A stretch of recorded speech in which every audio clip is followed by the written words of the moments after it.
variabel kompleks dan lokus bilangan kompleks. Variabel kompleks itu didefinisikan sebagai sebuah simbol, misalkan Z, yang dapat mewakili salah satu bilangan dari himpunan bilangan kompleks. Sedangkan lokus itu ada hubungannya dengan penyelesaian suatu persamaan matematis, ya. Jadi lokus merupakan tempat kedudukan bilangan-bilangan atau himpunan penyelesaian, ya. Karena bilangannya tidak hanya satu, maka disebut dengan himpunan yang akan membuat suatu persamaan atau ketidaksamaan matematis menjadi bernilai benar. Kalau dalam sistem bilangan real, lokus itu akan kita lihat tempatnya berada dalam garis bilangan. Sedangkan untuk bilangan kompleks, tempat kedudukannya ada di dalam bidang kompleks, yang sering juga disebut sebagai diagram Argand atau bidang Argand. Kalau kita ilustrasikan, ya, dalam sistem bilangan real, ya, jadi itu yang kita kenal, ya. Jadi misalkan saya mempunyai persamaan 2x sama dengan 3, maka di sini x adalah variabel. Nah, himpunan penyelesaiannya di mana, atau bilangan real yang mana, ya, yang akan menggantikan variabel ini sehingga persamaan tadi bernilai benar, ya. Kita lihat di sini ternyata variabel x tadi bernilai 3. Lokusnya di mana? Lah, lokusnya di sini, ya. Jadi lokusnya hanyalah berupa satu titik, ya. Lokusnya hanya berupa satu bilangan saja. Oke. Nah, untuk ketidaksamaan yang nomor 2 ini, ya, ketidaksamaan yang nomor 2, maka, ya, dengan ketidaksamaan 1 lebih kecil atau sama dengan 2x dan 2x lebih kecil atau sama dengan 6, kita dapatkan penyederhanaan yang di bawah, dan kita dapatkan bahwa lokusnya, ya, itu berupa sebuah garis. Ya, kenapa? Ya, karena semua bilangan atau semua nilai real yang terletak di antara setengah dan 3 itu memenuhi ketidaksamaan yang ini, gitu, ya. Sehingga lokusnya berupa sebuah garis. Nah, sekarang kalau sistem bilangan kompleks bagaimana? Prinsipnya sama, ya, prinsipnya sama. Jadi lokus itu akan menunjukkan tempat kedudukan bilangan-bilangan kompleks yang memenuhi suatu persamaan matematis. Contohnya di sini, misalkan saya punya persamaan matematis z kuadrat ditambah 4z ditambah 40 sama dengan 0, dan z itu variabel kompleks, ya. Sehingga kalau variabel maka dia akan mewakili bilangan, ya. Bilangannya bisa 1, bisa 2, bisa banyak. Nah, untuk itu kita cari penyelesaian dari persamaan tadi, ya. Nah, karena kebetulan ini adalah persamaan kuadrat dan kita punya rumus untuk mencari akar persamaan kuadrat yang sudah kita kenal, ya, dulu sejak SMA. Nah, maka kita terapkan saja rumusnya di dalam dengan dari konstanta yang ada di persamaan tadi, ya, sehingga saya dapatkan z, variabel z itu ternyata, ya, bernilai 2 bilangan kompleks ini, ya. Jadi bilangan kompleks penyelesaian z1, ya, yang pertama adalah z1 sama dengan min 2 plus 6j, dan z2 adalah min 2 min 6j. Lokusnya di mana? Lokusnya ini, ya. Ini titik pertama, ini titik kedua, gitu, ya. Jadi lokusnya hanya berupa 2 buah titik. Kita lihat lagi sekarang, ya. Kita lihat persamaan yang lain. Oke. Nah, di sini saya akan memperlihatkan contoh suatu persamaan matematis yang mengandung variabel kompleks di mana lokusnya nanti berupa garis lurus, ya. Misalkan persamaannya adalah z ditambah j2 per z dikurangi j3, nilai mutlaknya sama dengan 1, ya. Oke, masih diingat kemarin, ya, untuk sifat operasi dengan magnitud. Jadi persamaan ini kita bisa ubah menjadi persamaan ini, ya. Kemudian kita harus ingat bahwa Z adalah variabel kompleks, ya, sehingga kalau dia variabel dia bisa bernilai berapa saja. Ingat, jadi Z itu akan terdiri dari bagian real ditambah bagian imajiner, gitu ya. Nah, itu kita masukkan dalam persamaan tadi, ya. Oke, sedemikian rupa sehingga hasil akhir yang kita dapatkan adalah saya mendapatkan persamaan Y sama dengan setengah. Nah, inilah lokus kita, ya. Jadi lokus kita itu adalah berupa garis lurus, ya, garis lurus yang ini, yang biru ini, ya. Jadi garis lurus dengan persamaan Y sama dengan setengah, ya.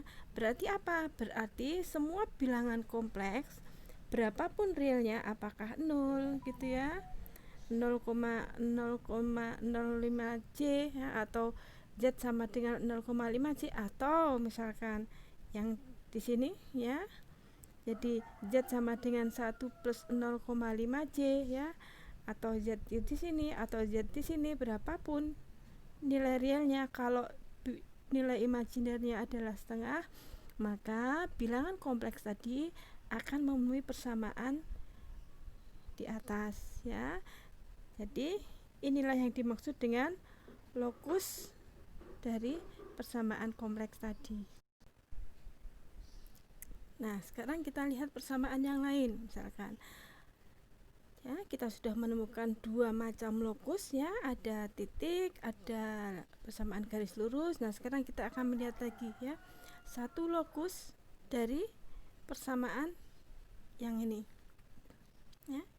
Oke, magnitud dari Z dikurangi 3 dibagi Z ditambah 3 sama dengan 2. Oke, ya, kita selesaikan persamaan ini, ya. Jadi Z dikurangi 3 per Z ditambah 3, ya, magnitud ini kita bisa ubah seperti ini, ya. Kemudian kita harus ingat bahwa Z adalah variabel kompleks. Kita masukkan X dan Y nya, kita selesaikan persamaannya. Oke, ya, jadi yang ini sebelah kanan ini saya pindah ke sebelah kiri, ya, sehingga menjadi 4x kuadrat dan seterusnya, ya. Oke, oh ini kebalik, ya, jadi yang ini taruh sebelah sana. Oke, jadi dijadikan satu, ya, dijadikan satu sisi, kemudian sisi yang lain 0. Oke, kita teruskan penyelesaiannya sehingga kita mendapatkan hasil akhir ini. Dan ini ternyata kalau kita ingat bahwa ini adalah satu persamaan lingkaran, ya. Jadi kalau kita punya garis yang berupa lingkaran, ya, membentuk lingkaran, itu persamaan umumnya seperti ini, ya. Jadi X dikurangi X0 kuadrat ditambah Y dikurangi Y0 kuadrat sama dengan A kuadrat. Itu adalah satu lingkaran dengan titik pusat di X0, Y0, ya, X0, Y0. Oke, dan berjari-jari sebesar A satuan, sehingga persamaan kita tadi itu merupakan mempunyai lokus, ya, merupakan persamaan yang mempunyai lokus atau himpunan penyelesaiannya berupa lingkaran dengan jari-jari 4, ya, dari sini didapatkan. Oke, dan titik pusatnya adalah -5,0, ya. Kalau ini merupakan nilai kompleks, ya, berarti titik pusatnya ada di Z0 sama dengan -5. Bagian imajinernya berapa? Bagian imajinernya 0. Ya, oke.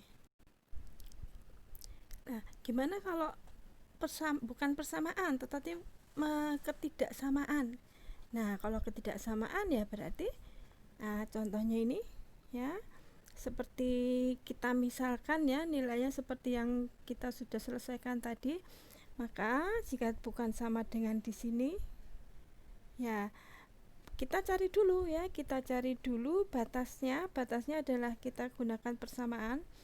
Jadi Z dikurangi Z0 sama dengan A, itu adalah lingkarannya, garisnya gitu ya. Tapi kemudian karena ada tanda lebih kecil dari, maka lokusnya berupa bidang ya.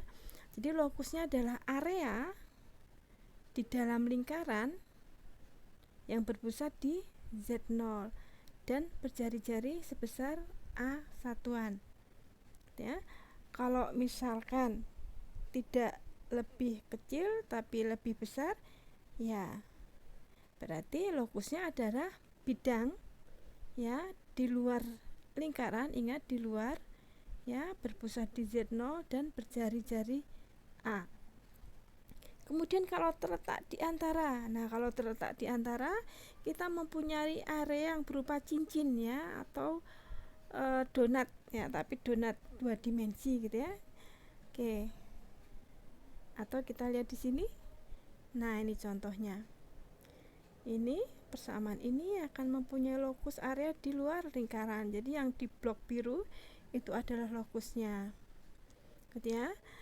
Tapi kalau ketidaksamaannya juga mengandung persamaan, jadi lebih besar dan sama dengan, maka bilangan-bilangan yang tepat berada di garis lingkaran itu juga merupakan lokus. Bandingkan ya, di sini garis lingkarannya putus-putus, yang ini garisnya tidak putus-putus. Nah, ini contoh grafisnya suatu lokus yang berupa area ya, atau bidang. Ya, ini bidang cincin ya. Tidak ada sama dengan di ketidaksamaannya, sehingga garis lingkarannya kita beri tanda putus-putus, yang artinya apa? Artinya semua bilangan yang terletak tepat di garis lingkaran bukan merupakan himpunan penyelesaian atau bukan merupakan lokusnya. Sedangkan yang di bawah ya, kita perlihatkan garis lingkarannya berupa garis yang tidak terputus-putus. Maksudnya bilangan-bilangan kompleks yang tepat berada di garis lingkaran itu juga termasuk himpunan penyelesaian ya. Jadi lokusnya juga berupa garis lingkaran ya. Jadi garis lingkaran dan bidang di antara dua lingkaran.